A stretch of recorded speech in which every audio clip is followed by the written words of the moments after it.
いいの食べてたの。もっと食べたいの？あ、私さっきノラちゃんにあげた残りで、ね、ノラちゃんが食べてくれないやつがあったかしら。食べないか。食べないよね。残すからこの子ね。そっか。可愛い声だね。クリちゃんはもうあれでしょ、完全にもらってっちゃったんでしょ、クリちゃんね。そうそうそうそう。学校のとこにいた。そう。うちの豆ちゃんはね、結構ね、グルメでね、あんまり変なの食べないの。だからいっぱいあげないの。ちょこちょこってあげるの。ちょっとそうそう。あんまり食べないの。花さんよくね、いっぱいあげてたのよく残してた。花子さんが好きだ、あげてたの、魚政嫌いみたいね。そうなの。で、少しね、美味しいの食べるとね、さっとどこ行っちゃう。そうなのよ。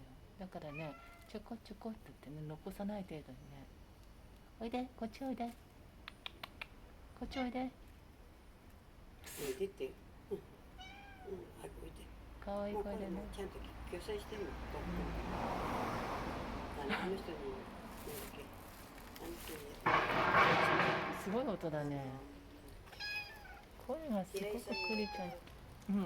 あ、平井さんに。お前ね、絶対こいつ頭食わないでよ。でも頭食べる。マメちゃんはね、大好き。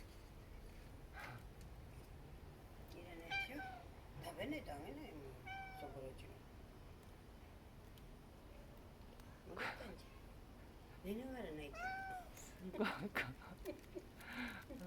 こんな子だったら飼いたいよね。